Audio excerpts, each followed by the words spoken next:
morning, everybody. Today, I'm going to talk about Pathfinder, a robust path reconstruction method in large-scale sensor networks with lossy links. And my name is Yi Gao, and this work is done by Zhejiang University in China and McGill University in Canada.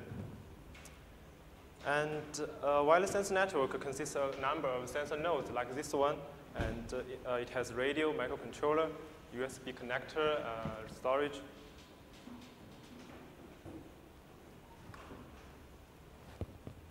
And as well as some multiple sensors on board. A number of these kind of sensor nodes work together for a certain goal and communicate with each other by wireless channels and form a sensor network. Why we're interested in path reconstruction? I will show you what is path reconstruction at first. Path reconstruction in sensor network is to reconstruct the routing path of each packet at a sink side. Here is an example illustrating that of path reconstruction. There are 6 nodes in the small network, and one of them is the sink node. Suppose node A sends a packet like this, and its path is simply A, B, C, D, and sink. Similarly, a packet A2 travel like this. Its path will be A, B, C prime, and sink. And our goal is to reconstruct this routing path of all received packets at the sink side. The goal is quite clear. So this is path reconstruction. So why we want to do this? It turns out the path information is very useful in many measurement and diagnosis approaches in sensor network. For example, PAD is a system to passively diagnose anomalies in sensor networks. It needs the path information to build a belief network for further analysis. And map. Another work is map, is our previously work, is to understand the root causes of packet losses in sensor network. A map needs path information to do the spatial correlation analysis. And this is the result from our map paper. It breaks down the root causes of packet losses in sensor network, and this needs the path information. So based on the path information, we are able to break down the causes of packet loss in a fine-grained manner, and this motivates this work of path reconstruction. Actually, in the literature, there already has some existing solutions. In the PID's paper, there is a simple packet tagging approach which carries one hop of the whole path, and a number of packets can assemble the whole packet routing path. The problem is that it requires a relatively static network to achieve high reconstruction ratio as well as high accuracy. PathZip is another path compression approach which appends a hash signature of the path in each packet. Then the sink does an exhaustive search over the neighboring node to find a match. The problem is obvious. It has a very high computational overhead. And the state of the art of path reconstruction is called MNT, the Census 2012 paper. It's actually a very good approach. It has very negligible message overhead and very lightweight. The computational overhead is also very small, but the problem is that its performance degrades when the packet delivery ratio drops. We conducted some experiments, and I will show this later. And as we know, the packet loss is a very common phenomenon in practical large-scale sensor networks, especially in deployed sensor networks. So we propose Pathfinder, a robust path reconstruction approach for large-scale sensor networks with lossy links. It includes two components. The first one is the node side path recording and the PC side or the sink side path reconstruction. The PC side path reconstruction has three main components. I will go through this later. Okay, first let me introduce the path recording component. Here is the data structure in each packet. The source or origin is the node ID generating that packet, and the parent is the first hop receiver of that packet and the sequence number. And these three fields are usually included in the packet header. So Pathfinder can use these three fields for path reconstruction without introducing any extra message overhead. And in addition, Pathfinder has three data fields. One is path bit factor, and one is path container, and one XOR byte. And then I will use an example to show what these three fields are, and how the path recording component works. Suppose node S sends a packet, let's call it packet S, and Fi and I plus 1 is two consecutive forwarders of packet S. Then at the forwarder Fi, the packet S will be updated according to this figure. Since only the path bit vector, the path container, and the XOR byte will be updated, so I only show these three fields in this figure. Okay, sorry. The first dotted box is a status when the status of packet S before the forwarder Fi. And we can see the path vector, there are two zeros, and there are nothing in the container, and a XOR byte. Then at the forwarder Fi, it checks whether Fi is and the parent of the last local packet sent by node Fi are the same. Okay, here is another small example to illustrate this checking step in detail. Here, node B is the forwarder, and the packet A1 is a packet whose path is being recorded. The forwarder B checks whether A1's next hop, which is C in this example, is the same as the parent of node B's last local packet. So what I mean is the forwarder Fi check A1's next hop and B1's next hop are the same, whether they are the same. And for convenience, we will call this B1 as a reference packet for packet A1 at this hop. After the forwarder checks that, it updates the packet according to the checking result. Okay, there are two branches here. If they are the same, it can simply add a 0 in the path bit vector and do nothing about the path container. If they are different, and Pathfinder will add a 1 in the path bit vector and add the real next hop in the container. Finally, the forwarder XORs itself into the XOR byte. The path recording process is quite simple, and now I will show the overhead.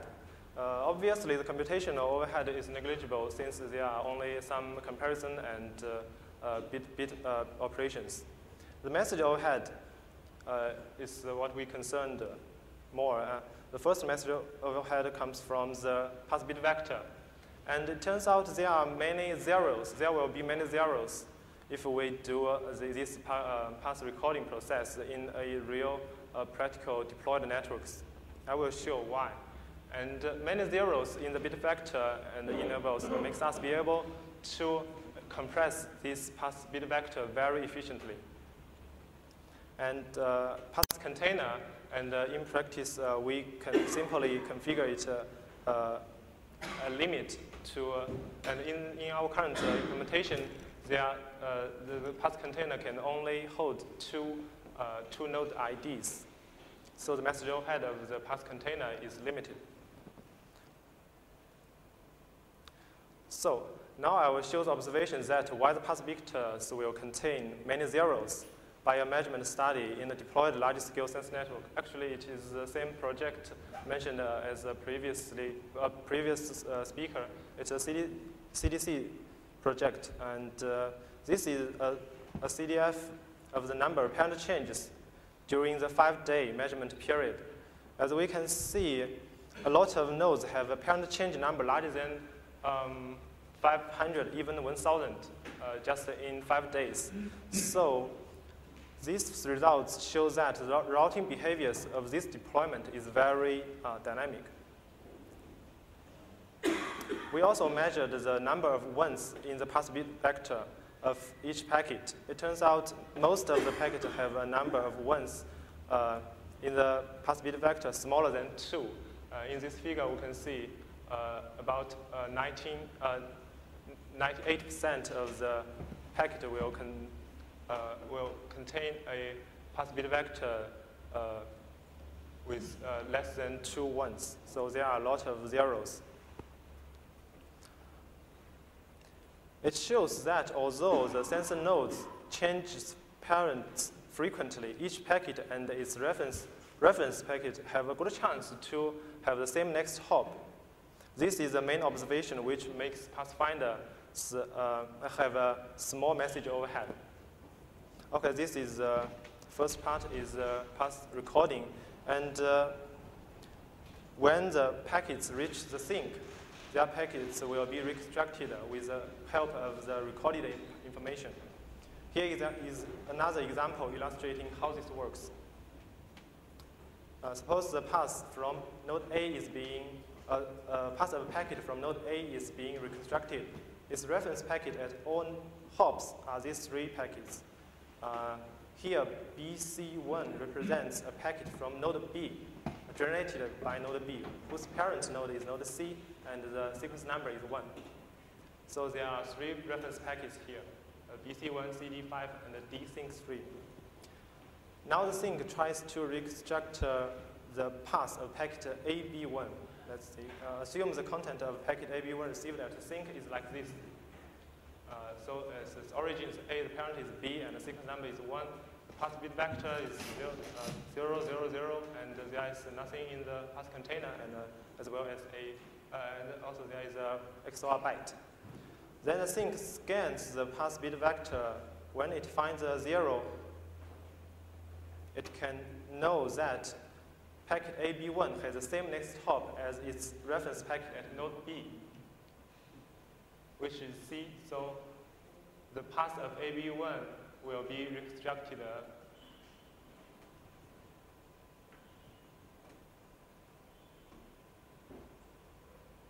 and it continues scanning the path bit vector and similarly check the reference packet's parent, which is D. So the path is keep growing, ABC and ABCD, and continue.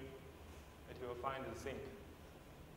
When it finds the sync, the path of AB1, packet AB1 can be reconstructed successfully. This example shows the case when when the sync finds a 0 in the path bit vector. When a 1 is found in the path bit vector, the next hop can be easily reconstructed by the node recorded in the path container.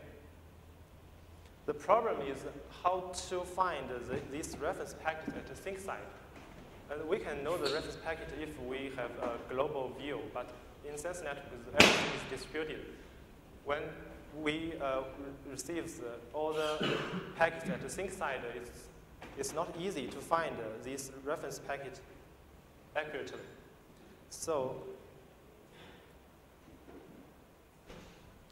the problem is how to locate this in case of frequently packet losses and packet reorderings. And if there are no packet losses and no packet reordering, locating reference packet can be a very easy task. However, these 2 phenomena are very common in sensor networks. A simple solution, like can show the simple solution here.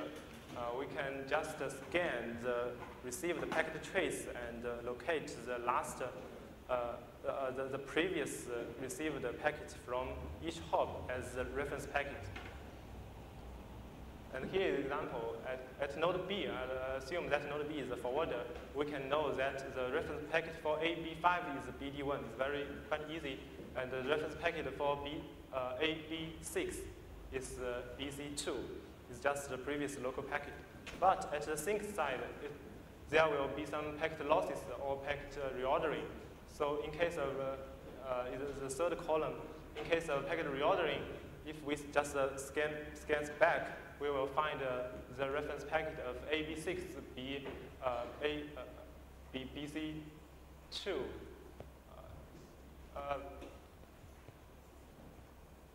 No, so which is not correct. So we need to find another robust way to locate the reference packet accurately. Fortunately, there is actually an effective way to accomplish this task. The key is to use the sequence number offset of each packet and its reference packet. There are the 444 and the 454 and 344 are the sequence number offset in the of these three packets. So and we can see the correct one is 4, and in case of packet loss and packet reordering, some of the values will be changed a little bit. And here is a real trace shows that the offset. As we can see at T1 and T2 and T3, there are peaks caused by reordering or packet losses. But however, the peaks can hardly keep stable, while the correct offsets stay stable. And with this, the red line, which is 372, can keep very stable. And from this figure, we can derive a very simple algorithm to find the real offset. And based on this offset, we can easily locate the reference packet very accurately. And in the paper, there is a theorem to prove that if the packet loss is below 25%, and we can guarantee that our algorithm can find the reference packet correctly. And if you're interested in this algorithm, you can read the paper. So the last part of path reconstruction is path speculation. This is the final chance to reconstruct the path in case the previous methods all fail. I won't go through this in detail. The basic idea is to use the reconstructed path, the already reconstructed path, and build a graph for each node. And we enumerate all possible paths of in that graph and validate the correct one with multiple constraints. Construct the graph. Okay. We implemented Pathfinder and evaluated its performance in a trace-driven study based on the CDC trace. And here are figures from the CDC's paper. I just borrowed it. Since the previous presenter has already introduced this CDC project, I will not go through the details of this project. We also conducted simulations based on Lossy and evaluate the performance of Pathfinder as well as some related works and different network settings. Well, here is the evaluation results of Pathfinder and two related works in the trace-driven study. Here, the Pathfinder simple is the approach which locates the reference packets without the method I mentioned. It just scans back, and obviously it will fail.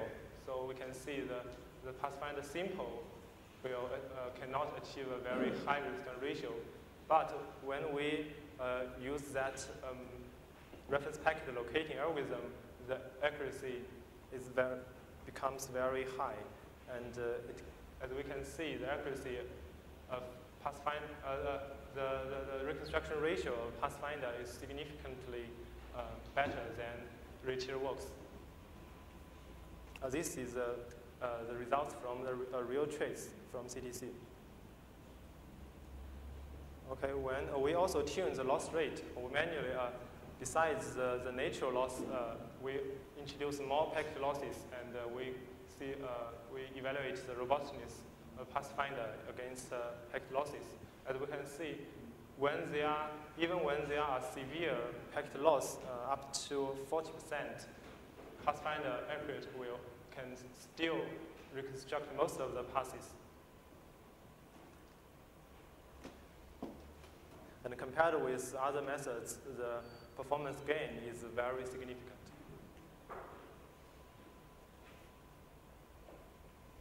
This is the results from the trace-driven study. And we also conducted simulations based on Lossy. This figure shows the error ratio of Pathfinder is very low. Basically, it's below 5%. The reconstruction ratio of Pathfinder is also much better than other approaches. This figure we can also see that two relative works, MNT and PathZip, cannot achieve very high reconstruction ratio when there are 900 nodes in the network.